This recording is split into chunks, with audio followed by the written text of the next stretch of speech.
जितने भी विद्यार्थी बिहार बोर्ड से मैट्रिक बोर्ड एग्जाम 2024 में सम्मिलित होने जा रहे हैं, तो आप सभी छात्र छात्राओं का एग्जाम आप जानते हैं 15 फरवरी से शुरू होने जा रहा है। तो ऐसे में आपके सामाजिक विज्ञान का पेपर अर्थात कि सोशल साइंस से आपका फर्स्ट शिफ्ट में एग्जाम हो या सेकंड शिफ्ट में, इस साल के आपके सामाजिक विज्ञान के पेपर के लिए सबसे महत्वपूर्ण प्रश्न जिसकी पूछे जाने की संभावना इस साल के परीक्षा में सबसे ज्यादा है, जो हूबहू ऑप्शन भी चेंज नहीं होगा, सीधे सीधे आपके सामाजिक विज्ञान के प्रथम और द्वितीय पाली के दिन एग्जाम में पूछे जाएंगे, उन प्रश्नों का अभी का ये वीडियो क्लास होने जा रहा है। तो आपको क्या करना है कि अगर आपको मैट्रिक बोर्ड एग्जाम में सम्मिलित आप होने जा रहे हैं तो आपको एक एक प्रश्न का आंसर देना है। नए पैटर्न पे आप जानते हैं 80 ऑब्जेक्टिव प्रश्न पूछा जाएगा, 40 आपको बनाना है, बट आज भी हम लोग पूरे 80 में 80 की चर्चा करेंगे और आप एक एक प्रश्न का उत्तर दीजिएगा, चाहे आप कभी भी क्लास को देखें। और जिस प्रश्न का उत्तर गलत होगा तो मैं सही उत्तर बताऊंगा, याद आपको करते चलना है, क्योंकि अंतिम समय में आपके पास बस इतना ही समय कि प्रत्येक प्रश्न का उत्तर दीजिए, बस यही आपके पास अब समय बचा है। उतना कॉन्सेप्ट अब सीखने का आपके पास समय नहीं है, क्योंकि पूरा समय अब बीत चुका है। और नहीं मालूम है तो याद कर लीजिए, और सभी गेस प्रश्न है, सीधे सीधे देखिएगा, आज के क्लास से काफी प्रश्न आएंगे। तो एग्जाम में तो 40 बनाना है, बट यहाँ पे मैं टारगेट दे रहा हूं कि अगर आपको ये अपना जांच करना है, स्व मूल्यांकन करना है, तो कभी भी क्लास को देखिए तो कोशिश कीजिए कि 80 में अगर आप 55 प्लस सही करते हैं तो समझिएगा आसानी से आप एग्जाम में 40 प्लस सही करके आएंगे ऑब्जेक्टिव में। चलिए आगे बढ़ते हैं, यहाँ पे जल्दी से हम लोग देखेंगे प्रश्न। विषय कोड 111, चाहे आपका एग्जाम प्रथम पाली में हो या द्वितीय पाली में, सामाजिक विज्ञान के महत्वपूर्ण प्रश्न जो इस साल सीधे पेपर में पूछे जाएंगे। तो एक एक प्रश्न आने जा रहा है, उत्तर दीजिएगा, नहीं मालूम होगा तो सही उत्तर मैं बताऊंगा, रटते चलना है। चलिए पहला प्रश्न देखते हैं क्या है महत्वपूर्ण प्रश्न। 80 तक ऑब्जेक्टिव प्रश्न है, 40 का उत्तर आपको देना है। पहला प्रश्न है, निम्न में से इसका योगदान सकल घरेलू उत्पाद में सर्वाधिक है। इसमें से किसका योगदान जो है सकल घरेलू उत्पाद की जीडीपी में सबसे अधिक है, ये आपसे पूछा गया है। जल्दी से उत्तर देंगे सही विद्यार्थी, जिनको भी नहीं मालूम है रटते चलिएगा। देखते हैं कितने विद्यार्थी इसका उत्तर दे पाते हैं। तो पहले नंबर प्रश्न का सही उत्तर जो भी विद्यार्थी कह रहे हैं कि सर ऑप्शन सी है, तृतीयक क्षेत्र का, आपका उत्तर बिल्कुल सही है। सकल घरेलू उत्पाद अर्थात कि जीडीपी में तृतीयक क्षेत्र का योगदान सबसे अधिक है, आपको रट के रखना है, ठीक है, कोई कंफ्यूजन नहीं। प्राथमिक क्षेत्र को क्या बोलते हैं, कृषि क्षेत्र। द्वितीयक क्षेत्र को क्या बोलते हैं, औद्योगिक क्षेत्र। तृतीयक क्षेत्र को सेवा क्षेत्र। तो सेवा क्षेत्र का योगदान सबसे अधिक है, ठीक है। आगे बढ़े, ऑप्शन सी बिल्कुल सही उत्तर हो जाएगा। आगे बढ़ेंगे, दूसरा नंबर प्रश्न उत्तर देते चलिएगा, और जिस प्रश्न का भी उत्तर नहीं मालूम होगा रटते चलेंगे। ध्यान से देखेंगे, दूसरा नंबर प्रश्न आपसे क्या करे कि निम्न में से कौन पूंजीवादी अर्थव्यवस्था का गुण नहीं है। क्या पूछा कि कौन पूंजीवादी अर्थव्यवस्था का गुण नहीं है, ये आपसे पूछा जा रहा है। तो सामाजिक कल्याण जो है पूंजीवादी अर्थव्यवस्था का गुण नहीं है। पूंजीवादी अर्थव्यवस्था में आप जानते हैं साधनों का निजी स्वामित्व होता है, तो एक गुण है, लेकिन प्रश्न पूछा था अपने से कौन नहीं है। निजी लाभ पूंजीवादी अर्थव्यवस्था का उद्देश्य होता है, कीमत का नियंत्रण होता है, लेकिन सामाजिक कल्याण ये आप समाजवादी अर्थव्यवस्था का गुण है। लोक कल्याण, सामाजिक कल्याण, तो यही सामाजिक कल्याण, तो यही सही उत्तर हो जाएगा। रटते चलेंगे, मैं बोला आज का जो प्रश्न है यहां से देखिएगा, आपका एग्जाम किसी भी पाली में होगा, सीधे सीधे कितना प्रश्न पूछे जाएंगे। अगला प्रश्न है, बिहार की अधिकतर जनसंख्या जीविका के किस क्षेत्र पर निर्भर है। तो ये तो बहुआ टाइप प्रश्न है, सही विद्यार्थी जानते हैं कि कृषि पर। बिहार की अधिकतर जनसंख्या अपनी जीविका के लिए कृषि पर निर्भर है, तो ऑप्शन ए अर्थात के प्राथमिक क्षेत्र पर निर्भर है, तो ऑप्शन ए बिल्कुल सही उत्तर हो जाएगा। चलिए आगे बढ़े, अगला प्रश्न देखते हैं, चौथा नंबर कह रहा है आपसे प्रश्न कि बैंक का एजेंसी कार्य कौन सा है। ये आपसे पूछा जा रहा है कि बैंक का एजेंसी संबंधी कार्य इसमें से कौन सा है, ये आपसे पूछा गया। तो इसका सही उत्तर हो जाएगा बीमे के किस्त का भुगतान करना। तो ऑप्शन सी रटते चलेंगे, सीधे सीधे बुक से प्रश्न है। अब आपके पास सामाजिक विज्ञान है तो नहीं तो प्रश्न का उत्तर दीजिए, नहीं मालूम है तो याद कर लीजिए, क्योंकि सीधे सीधे प्रश्न एग्जाम में पूछे जाएंगे। कह रहा है भारत के किस राज्य में प्रति व्यक्ति आय सर्वाधिक है। कहेंगे सर बहुआ टाइप प्रश्न है, गोवा का आप जानते हैं प्रति व्यक्ति आय सर्वाधिक है, तो ऑप्शन डी बिल्कुल सही उत्तर हो जाएगा। छठा नंबर प्रश्न है, भारत में नई आर्थिक नीति कब लागू की गई। तो भारत में नई आर्थिक नीति 1991 में लागू किया गया था, तो ऑप्शन सी सही उत्तर आपको याद रखना है। 7 नंबर प्रश्न है, राष्ट्रीय मानव विकास में किस राज्य का स्थान सर्वोच्च है। तो किस राज्य का स्थान सर्वोच्च है, केरल का। ऑप्शन बी फिलहाल सही उत्तर हो जाएगा। चलिए अगला प्रश्न कर, सिंगापुर की मुद्रा क्या है। सिंगापुर की मुद्रा इसमें से कौन है, ये आपसे पूछा जा रहा है। तो मैं अगर आपसे पूछूं कि क्रोना कहाँ का मुद्रा है, तो आपका जवाब आना चाहिए कि सर स्वीडन का। मुद्रा, बचत और साख पूरा चैप्टर में आपको पढ़ा चुका हूं अर्थशास्त्र का, तो वहीं से प्रश्न है। क्रोना जो है स्वीडन का मुद्रा है। अच्छा, स्वीडन देश में क्या चलता है, क्रोना। डॉलर कहाँ पे चलता है सर, तो डॉलर चलता है आपका सिंगापुर में। सिंगापुर में क्या चलता है, डॉलर। और फिर यहाँ पे अमेरिका में भी चलता है, यूएसए में भी चलता है डॉलर। पूछा सिंगापुर की मुद्रा क्या है, तो आपको जवाब मिल गया ऑप्शन बी, अर्थात की डॉलर है। ठीक है, तो सभी का याद रखेंगे। अगर वही मान लीजिए पूछता स्वीडन की मुद्रा क्या है, तो आपका उत्तर क्या होता, क्रोना। अच्छा, दो ऑप्शन शेष है, वो भी मैं आपसे पूछ ले रहा हूं। मैं आपसे पूछूं कि रूबल कहाँ की मुद्रा है, तो आपका जवाब क्या होगा, तो रूबल जो है रूस की मुद्रा है। बिल्कुल सही, जो भी विद्यार्थी रूस कमेंट कर रहे हैं आपका उत्तर सही है। रियाल कहाँ का मुद्रा है, तो ईरान का है। तो पूरा याद रखेंगे, जो भी पूछेगा आपको ऑप्शन कर देना है। सही उत्तर फिलहाल ऑप्शन बी है। आगे बढ़े, अगला प्रश्न देखते हैं 9 नंबर। कह रहा है प्रश्न आपसे कि किस वित्तीय संस्था द्वारा साख सृजन किया जाता है, तो आप जानते हैं व्यापारिक बैंक का कार्य क्या होता है, साख सृजन करना। तो ऑप्शन सी रटते चलेंगे आप, कोई इधर उधर की बात नहीं, परीक्षा में कम समय है तो सीधे प्रश्न उत्तर पे फोकस रहिए, नहीं तो इस प्रश्न का उत्तर दीजिए, नहीं मालूम है तो रटते चलिएगा। चलिए 10 नंबर प्रश्न कह रहा है, किसने कहा कि मुद्रा वह है जो मुद्रा का कार्य करती है। यह कथन किसका है, तो यह कथन है हार्टल ब्रदर्स का। बिल्कुल सही, हार्टले ब्रदर्स ने कहा था कि मुद्रा वह है जो मुद्रा का कार्य करता है, इसी रूप में उसने मुद्रा को परिभाषित किया था। 11 नंबर प्रश्न कह रहे भारत में सर्वाधिक रोजगार का अवसर उपलब्ध कराने वाला क्षेत्र इसमें से कौन है, तो सबसे अधिक रोजगार तृतीयक क्षेत्र। ये हमेशा याद रखेंगे, सेवा क्षेत्र में, क्योंकि सेवा क्षेत्र का काम ही है रोजगार वगैरह उत्पन्न कराना। तो ऑप्शन सी बैंकिंग वगैरह पूरा इसी में आ जाता है, ट्रांसपोर्ट, रेलवे वगैरह ये सभी चीज। तो ऑप्शन सी सही उत्तर हो जाएगा। 12 नंबर प्रश्न, और एक और ऊपर प्रश्न आया था कि किसका जीडीपी में सर्वाधिक योगदान है, तभी सेवा क्षेत्र था तृतीय क्षेत्र, और सबसे अधिक रोजगार वाला क्षेत्र भी यही है। आगे बढ़ेंगे 12 नंबर प्रश्न। कह रहा है प्रश्न आपसे कि विश्व का सर्वाधिक रोजगार प्रदान करने वाला कार्यक्रम, तो विश्व में सबसे अधिक रोजगार देने वाला कार्यक्रम है मनरेगा, महात्मा गांधी राष्ट्रीय गारंटी रोजगार गारंटी योजना। ठीक है, महात्मा गांधी राष्ट्रीय रोजगार गारंटी योजना। तो ऑप्शन बी सही उत्तर हो जाएगा। 13 नंबर प्रश्न कह रहे आपसे कि सरकार द्वारा लगाए गए अनावश्यक नियंत्रणों तथा प्रतिबंधों को हटाना क्या कहलाता है। तो सरकार मान लीजिए कोई भी अपना अनावश्यक नियंत्रण और प्रतिबंध को हटा रही है, इसका मतलब वो क्या कर रहा है, उदार का काम कर रहे हैं। यही नीति है उदारीकरण का। तो ऑप्शन सी फिलहाल सही उत्तर हो जाएगा। चलिए आगे बढ़ेंगे, अगला प्रश्न देखते हैं 14 नंबर। कह रहे भारत जो है विश्व व्यापार संगठन वर्ल्ड ट्रेड ऑर्गेनाइजेशन का सदस्य कब बना। जल्दी से 14 नंबर प्रश्न का उत्तर देंगे, नहीं मालूम है तो याद रखेंगे सर 1995 में। ठीक है, मैं जल्दी जल्दी प्रश्न उत्तर सिर्फ बता रहा हूं ताकि प्रश्न का उत्तर दीजिए, नहीं मालूम है तो रट जाइए, क्योंकि एग्जाम में हूबहू यही प्रश्न आएगा। भारत विश्व व्यापार संगठन का सदस्य कब बना, तो 1995 में। चलिए आगे बढ़ेंगे, अगला प्रश्न देखते हैं 15 नंबर। कह रहा है प्रश्न कि भारत में उपभोक्ता संरक्षण अधिनियम की घोषणा कब हुई। तो भारत में उपभोक्ता संरक्षण अधिनियम की घोषणा 1986 में न हुआ था। तो ऑप्शन बी पे दिखाई दे रहा है, तो यही सही उत्तर हो जाएगा। रटते चलेंगे। 16 नंबर प्रश्न है, योजना आयोग का प्रथम अध्यक्ष कौन थे। देखिए 80 प्रश्न है, पूरा मैं 80 में 80 बता रहा हूं, आपको 40 प्रश्न एग्जाम में बताना है। बस यहां पे मैं आपको टारगेट दिया हूं 55 प्लस, आप सही करेंगे तो समझिए आपकी तैयारी शानदार है।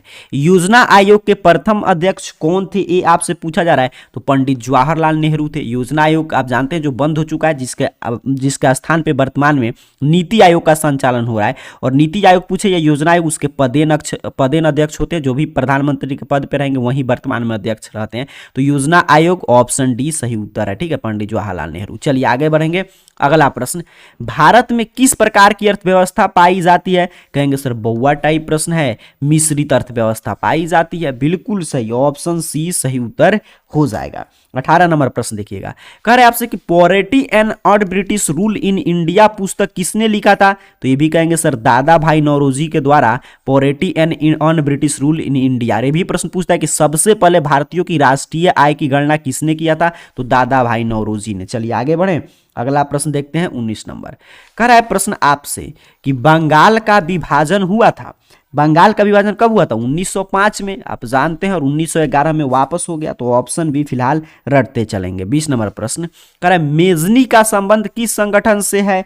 तो मेजनी का संबंध कार्बोनरी संगठन से है। देखिए कितना आसान प्रश्न है। ऐसे ही प्रश्न सीधे सीधे पूछे जाएंगे जो आपको 40 प्रश्न बना लेना है। आज के क्लास से काफी प्रश्न रहेगा, चाहे आपका एग्जाम प्रथम पाली में हो या द्वितीय पाली में। तो इस सभी प्रश्न का उत्तर दीजिए, जिसका उत्तर याद है चलिए और अच्छी बात है, नहीं याद है तो रटते जरूर चलिएगा। आगे बढ़ेंगे।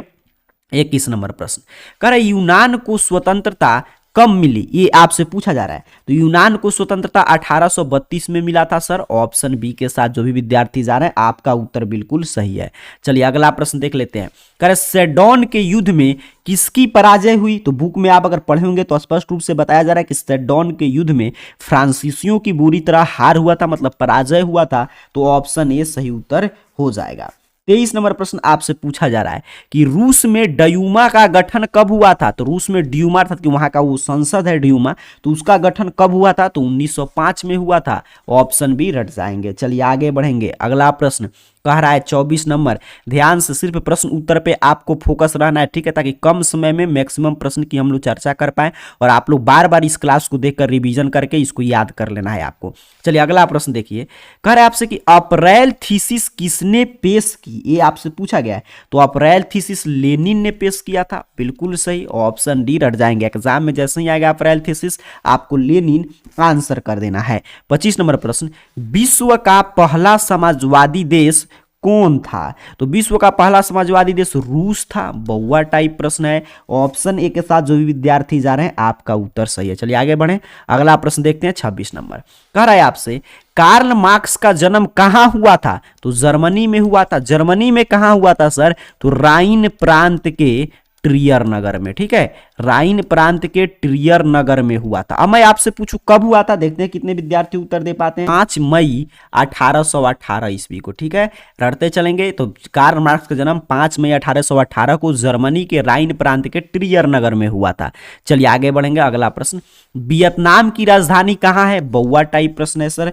हनोई है। वियतनाम की राजधानी कहां है? हनोई है। रट जाएंगे। 28 नंबर प्रश्न कह रहा है आपसे किस समझौता के तहत वियतनाम को दो भाग, उत्तरी वियतनाम और दक्षिणी वियतनाम में बांटा गया? ये आपसे पूछा जा रहा है। तो जेनेवा समझौता में बांटा गया था। बिल्कुल सही। ऑप्शन सी के साथ जो भी विद्यार्थी जा रहे हैं, देखिए पूछा कि मतलब वियतनाम को दो भाग में कब बांट दिया गया उत्तरी और दक्षिणी वियतनाम में? तो जेनेवा समझौता में।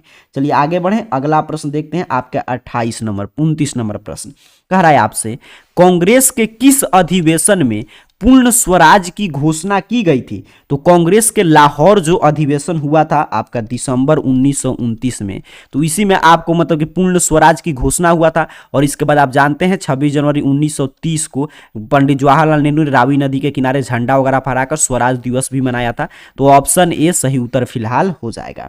चलिए आगे बढ़ेंगे। अगला प्रश्न 30 नंबर कह रहे आपसे कि धरासना में किनके नेतृत्व में नमक सत्याग्रह हुआ था? तो धरसना में नमक सत्याग्रह के नेतृत्व कर रही थी सरोजनी नायडू। तो ऑप्शन सी फिलहाल सही उत्तर आपको याद रखना है। चलिए आगे बढ़ेंगे। अगला प्रश्न 31 नंबर। सभी प्रश्न रट कर जरूर जाइएगा। कह रहे ईस्ट इंडिया एसोसिएशन की स्थापना कब हुई? तो 1866 में 1866 में 1866 में ईस्ट इंडिया एसोसिएशन की स्थापना हुआ था। तो ऑप्शन डी सही उत्तर हो जाएगा। चलिए आगे बढ़ेंगे। अगला प्रश्न देखते हैं। आपसे पूछा गया 32 नंबर प्रश्न कि गदर पार्टी की स्थापना किसने की थी? तो बहुआ टाइप प्रश्न है। सोहन सिंह भकाना के नेतृत्व में गदर पार्टी की स्थापना हुआ था। तो ऑप्शन सी सही उत्तर हो जाएगा। 33 नंबर प्रश्न कह रहे आपसे कि Tata iron and steel company की स्थापना कब हुई थी? तो ये हुआ था 1907 में। Tata iron and steel company की स्थापना आप जानते हैं। ऑप्शन ए याद रखना है आपको। 34 नंबर प्रश्न देखिए, सभी प्रश्न महत्वपूर्ण है। देखिएगा आज के क्लास से कितना ज्यादा प्रश्न एग्जाम में आपको देखने को मिलेगा। अगला प्रश्न आपसे कह रहा है कि स्पिनिंग म्यूल का आविष्कार किसने किया? तो स्पिनिंग म्यूल का आविष्कार सैमुअल क्रॉम्पटन ने किया था। तो ऑप्शन बी सही उत्तर हो जाएगा। स्पिनिंग म्यूल तो सैमुअल क्रॉम्पटन आपको याद रखना है। चलिए आगे बढ़ें।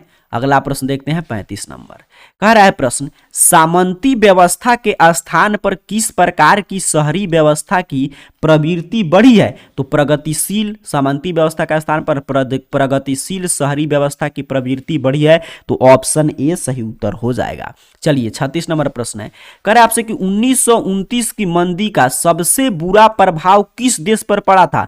तो 1929 के मंदी का सबसे बुरा प्रभाव अमेरिका पर पड़ा था, यूएसए पर, संयुक्त राज्य अमेरिका पर, तो ऑप्शन सी सही उत्तर याद रखेंगे। चलिए 37 नंबर प्रश्न, करें न्यू डील का संबंध निम्न में से किसे था? तो न्यू डील का संबंध आप जानते हैं, एक आर्थिक नीति था न्यू डील, तो ऑप्शन डी सही उत्तर हो जाएगा 37 नंबर प्रश्न का। देखिए आप पढ़े होंगे ऐसे कि न्यू डील जो था एक आर्थिक नीति था, बस इसमें धार्मिक और राजनीतिक सुधार भी किया गया था, बट नीति था आर्थिक ही, तो ऑप्शन डी के साथ जाएंगे। 38 नंबर प्रश्न है, कह रहे आपसे कि अंतर्राष्ट्रीय मुद्रा कोष जो है, ठीक है, IMF अंतर्राष्ट्रीय मुद्रा कोष, इसकी स्थापना कब हुआ था? तो हम लोग पढ़ते हैं अंतर्राष्ट्रीय मुद्रा कोष की स्थापना 1944 में हुआ था, ठीक है। 1944 में कहाँ हुआ था? तो वेटन वुड्स जो सम्मेलन हो रहा था अमेरिका के न्यू हैम्पशायर में, तो वेटन वुड्स सम्मेलन में 1944 में अंतर्राष्ट्रीय मुद्रा कोष की स्थापना हुआ, लेकिन ये कार्य करना शुरू किया था 1947 में, मूर्त रूप से कार्य करना शुरू हुआ। लेकिन यहाँ पे देखिए 1944 है नहीं, तो ऐसे प्रश्न आप एग्जाम में भी आएगा तो छोड़ भी सकते हैं या 1947 के साथ जा भी सकते हैं, बट मैं आपको सजेस्ट करूँगा छोड़ दीजिएगा, क्योंकि एक प्रश्न, क्योंकि 80 में से आपको 40 ही बनाना है, तो जिस पे भी आपको डाउट हो तो यहाँ पे उसको छोड़ सकते हैं। चलिए आगे बढ़ें, तो इसका स्थापना कब हुआ था? 1944 में। 1947 से मूर्त रूप इसको दिया गया था, कार्य करना शुरू किया, और 1944 में अमेरिका के न्यू हैम्पशायर शहर में ब्रिटेन वुड्स सम्मेलन चल रहा था, उसी में इसकी स्थापना हुआ था। चलिए आगे बढ़ेंगे, अगला प्रश्न देखते हैं आपसे। 39 नंबर प्रश्न क्या पूछा गया है? प्रश्न आपसे पूछ रहा है कि मुद्रण कला का आविष्कार कहाँ हुआ था? तो मुद्रण कला का आविष्कार चीन में हुआ था, कागज वगैरह का भी आविष्कार चीन में ही हुआ था, सबसे प्रथम प्रतियोगिता परीक्षा का आविष्कार चीन में ही हुआ था। तो ये तमाम प्रश्न यहां से पूछे जाएंगे। चलिए 40 नंबर प्रश्न है कि प्रथम पेपर मिल की स्थापना किस देश में हुई थी? तो जो भी विद्यार्थी कह रहे हैं कि सर जर्मनी में हुआ था, आपका उत्तर बिल्कुल सही, शायद 1336 में हुआ था प्रथम पेपर मिल की स्थापना जर्मनी में, तो आपका उत्तर बिल्कुल सही है। देखिए एग्जाम में 80 में से 40 प्रश्न ही आपको बनाना है, बट मैं यहाँ पे बार बार बता रहा हूँ कि आपको मैं टारगेट दिया हूँ 55, तो अंत तक बने रहिए और पूरा क्लास देखकर जो भी प्रश्न का उत्तर आपका सही हो रहा है, तो 55 प्लस अगर आप सही कर दे रहे हैं तो समझिए आपकी तैयारी शानदार है। अगर इससे कम सही हो रहा है तो जो भी प्रश्न का उत्तर गलत है रट जाइएगा, क्योंकि आज मैं वही प्रश्न बता रहा हूँ जो सीधे सीधे आपके सोशल साइंस के पेपर में प्रथम और द्वितीय पाली में पूछे जाएंगे। आगे बढ़ें, जल्दी से देख लेते हैं 41 से 100 तक 80 तक की प्रश्न। कह रहा है आपसे कि 95 थीसिस के लेखक कौन है? तो 95 थीसिस के लेखक कौन है आपसे पूछा है, तो मार्टिन लूथर जी थे, ठीक है। तो यहाँ पे देखिए ऑप्शन डी पे दिया गया है, तो यही सही उत्तर हो जाएगा। 42 नंबर प्रश्न है कि संवाद कौमुदी किस भाषा का समाचार पत्र था? तो संवाद कौमुदी जो था वो बांग्ला भाषा में आया था, राजा राम मोहन राय को इसका संपादक थे, राजा राम मोहन राय, और ये बांग्ला भाषा में आया था, ठीक है। तो ऑप्शन ए फिलहाल सही उत्तर है। 43 नंबर प्रश्न करे रूसो कहाँ का दार्शनिक था? तो ये प्रश्न तो देखिए कई बार पूछा गया है, क्यों? क्योंकि विद्यार्थियों को लगता है रूसो तो रूस का नहीं, लेकिन फ्रांस का था। अब तो आप इसको याद कर चुके होंगे, हम लोग भी कई बार चर्चा कर चुके हैं, पीछे जो क्लास चलता है डेली शाम में 6:30 PM पे, उसमें। तो यहाँ पे देखिएगा फ्रांस का दार्शनिक था रूसो, तो ऑप्शन ए सही उत्तर है। करे गोल घर का निर्माण कब हुआ था? आपसे पूछा जा रहा है। तो गोल घर का निर्माण जो भी विद्यार्थी कर रहे हैं कि 1786 में हुआ था, आपका उत्तर बिल्कुल सही है। इसका उद्देश्य था कि अनाज रखने के कोठार के रूप में इसको विकसित किया गया था। चलिए आगे बढ़ेंगे, अगला प्रश्न देखते हैं 45 नंबर। कह रहा है आपसे असहयोग आंदोलन का प्रस्ताव कांग्रेस के किस अधिवेशन में पारित हुआ? देखिए कह रहा कहां पे पारित हुआ था? तो सितंबर 1920 के कलकत्ता अधिवेशन में असहयोग आंदोलन का प्रस्ताव पारित हुआ, तभी तो 1920 में असहयोग आंदोलन शुरू हुआ, और फिर चौरा चौरी हत्याकांड के बाद 1922 में गांधी जी ने इसे वापस ले लिया था। आगे बढ़ेंगे, अगला प्रश्न, ठीक है। यहाँ पे देखिए 2-3 आंदोलन है, पूछता है असहयोग आंदोलन कब शुरू हुआ? तो 1920 में। कब वापस हुआ? 1922 में। किस वजह से वापस हुआ? तो चौरा चौरी जो हत्याकांड हुआ था, गोरखपुर के पास एक चौरा चौरी जगह है जहां पे कुछ लोग ने पुलिस थाने में आग लगा दिया, कुछ पुलिसकर्मी मर गए थे। इसी की वजह से गांधी जी चूंकि अहिंसावादी थे तो हिंसा हो गया, इसी वजह से उन्होंने आंदोलन वापस ले लिया। फिर दूसरा प्रश्न पूछता है कि जो सविनय अवज्ञा आंदोलन है वो कब हुआ था? तो भी मैं बता दे रहा हूं 1930 में, याद रखेंगे। और उसकी शुरुआत पूछता है तो दांडी यात्रा से गांधी जी ने उसका शुरुआत किया था। दांडी कहाँ है? तो गुजरात के समुद्र तट है दांडी, वहीं पे गांधी जी अपने 78 अनुयायियों के साथ पहुंचते हैं और नमक बनाकर नमक कानून का उल्लंघन करते हैं और 1930 से पूरे देशव्यापी सविनय अवज्ञा आंदोलन की शुरुआत होता है। फिर आपका पूछता है कि एक और आंदोलन था भारत छोड़ो आंदोलन, तो हुआ था 1942 में, जिसमें करो या मरो का गांधी जी ने नारा दिया था। ठीक है, फिलहाल इसका सही उत्तर है ऑप्शन ए। तो तमाम आंदोलन है जिससे प्रश्न पूछे जाएंगे। चलिए आगे बढ़ते हैं, अगला प्रश्न कह रहा है ताशकंद में भारतीय कम्युनिस्ट पार्टी की स्थापना किसने की? तो ये किए थे एम.एन. राय ने, तो ऑप्शन बी सही उत्तर हो जाएगा।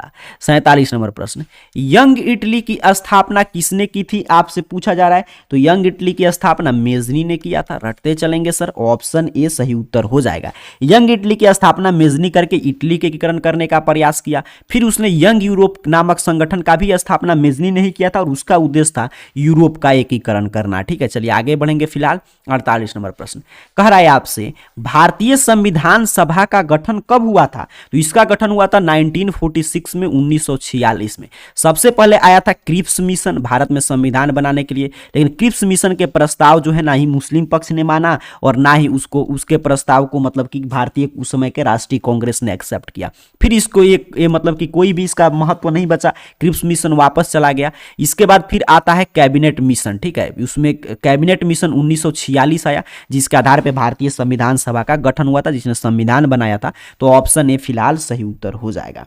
चलिए 49 नंबर प्रश्न है, निम्न में कौन संघ सूची में है? ये आपसे पूछा जा रहा है। तो देखिए 3 तरह की सूची है हमारे देश में शक्ति की बंटवारा के लिए, ताकि कोई भी देखिए हमारा देश क्या है कि इसमें संघीय व्यवस्था, यहाँ पे राज्य भी है संघ भी है, तो राज्य और संघ में टकराव नहीं हो, तो सबको शक्ति दिया गया कि इस विषय पे संघ कानून बना सकते हैं, मतलब कि संघ सूची में है। और कुछ विषय जो है आपके राज्य सूची में रखे गए और कुछ विषय जो है समवर्ती सूची में रखे गए हैं। तो संघ सूची में जो भी विषय है उसमें सिर्फ केंद्र सरकार कानून बना सकता है, भारत सरकार। राज्य सूची में जो विषय है उसमें राज्य सरकार कानून बना सकता है। समवर्ती सूची में जो विषय है उस पर केंद्र और राज्य दोनों कानून बना सकते हैं। लेकिन मान लीजिए एक ही विषय पर दोनों कानून बनाते हैं तो केंद्र सरकार के द्वारा बनाया गया कानून ही मान्य होगा। अब संघ सूची में तो स्वास्थ्य यहाँ पे संचार जो है ये स्वस्थ, ये आपका जो भी मतलब कि संचार वगैरह ये संघ सूची में रखा गया, इस पर सिर्फ केंद्र सरकार ही कानून बना सकता है। और यहाँ पे शिक्षा, स्वास्थ्य, पुलिस सभी राज्य सूची का विषय है। चलिए आगे बढ़ेंगे, अगला प्रश्न यहाँ पे देखते हैं। 50 नंबर प्रश्न आपसे कह रहा है कि संविधान संशोधन हेतु संसद के दोनों सदन में कितने बहुमत की आवश्यकता है, ये आपसे पूछा जा रहा है। तो 2/3 संविधान संशोधन करने के लिए 2/3 बहुमत चाहिए, तभी संविधान संशोधन हो सकता है। आगे बढ़ेंगे, अगला प्रश्न यहाँ पे 51 नंबर आपसे पूछा गया कि राष्ट्रीय स्तर पर पंचायती राज प्रणाली की शुरुआत किस समिति के अनुशंसा पर हुआ था? तो राष्ट्रीय स्तर पर बलवंत राय मेहता समिति के अनुशंसा पे आपके पंचायती राज प्रणाली की शुरुआत हुआ था। ठीक है, आप जानते हैं बलवंत राय मेहता समिति जो है त्रिस्तरीय पंचायती राज व्यवस्था का उन्होंने अनुशंसा किया। इसी के आधार पर राजस्थान के नागौर जिला से पंचायती राज व्यवस्था की शुरुआत हुआ। आगे बढ़ेंगे, अगला प्रश्न करें संविधान का कौन सा संशोधन विधेयक पंचायती राज प्रणाली से संबंधित है? तो आपका 73वां संविधान संशोधन जो है आपके पंचायती राज प्रणाली से संबंधित है, तो ऑप्शन बी सही उत्तर हो जाएगा। 53 नंबर प्रश्न देखिएगा, करें पंचायती राज व्यवस्था का दूसरा स्तर कौन है? मतलब जो बलवंत राय मेहता समिति का अनुशंसा पे त्रिस्तरीय पंचायती व्यवस्था 3 स्तर पे लागू किया गया था, तो उसका दूसरा स्तर कौन है? तो उसमें याद रखेंगे 1 पर होता है ग्राम पंचायत, 2 पर पंचायत समिति, 3 पर जिला परिषद। तो कौन है दूसरा स्तर? दूसरा न पूछा है तो पंचायत समिति है, तो ऑप्शन सी सही उत्तर हो जाएगा। पहला पूछता तब ग्राम पंचायत, तीसरा पूछता तो जिला परिषद।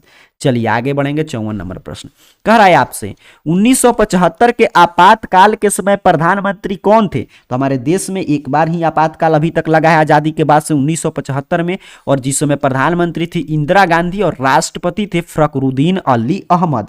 ठीक है, चलिए आगे बढ़ते हैं, एक एक प्रश्न का उत्तर दीजिए, नहीं मालूम है तो सभी प्रश्न रट जरूर जाइएगा। 55 नंबर प्रश्न है कि चिपको आंदोलन का प्रारंभ किस राज्य में हुआ? चिपको आंदोलन का प्रारंभ किस राज्य से हुआ था, ये आपसे पूछा गया है। देखते हैं कितने विद्यार्थी उत्तर दे पाते हैं। तो उत्तराखंड से हुआ था, और इसका याद रखेंगे चिपको आंदोलन जब भी आएगा तो उत्तराखंड आपको याद रखना है, और इसके प्रणेता सुंदरलाल बहुगुणा को माना जाता है। आगे बढ़ेंगे, 56 नंबर प्रश्न कह रहा है आपसे कि निम्न में से कौन राष्ट्रीय राजनीतिक दल है? तो राष्ट्रीय जनता दल। ठीक है, ऑप्शन सी सही उत्तर याद रखेंगे 56 नंबर प्रश्न का। चलिए आगे बढ़ेंगे, और ये कौन राष्ट्रीय राजनीतिक दल है, कौन राज्य स्तर का किसी भी राजनीतिक दल को मान्यता देना, मान्यता रद्द करना, उनका चुनाव चिन्ह देना, ये सभी चुनाव आयोग का कार्य है। चलिए 57 नंबर प्रश्न, कह सूचना के अधिकार आंदोलन कहां से शुरू हुआ था? तो सूचना का अधिकार आंदोलन जानते हैं राजस्थान से शुरू हुआ था, तो ऑप्शन ए सही उत्तर हो जाएगा।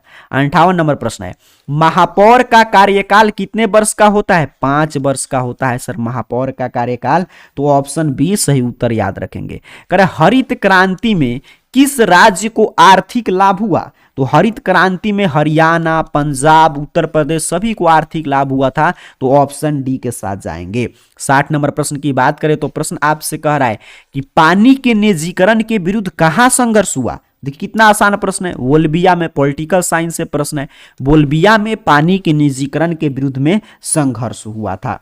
आगे बढ़े, 80 प्रश्न पूरा हम लोग करेंगे, पूरा प्रश्न देखकर रट जाइएगा।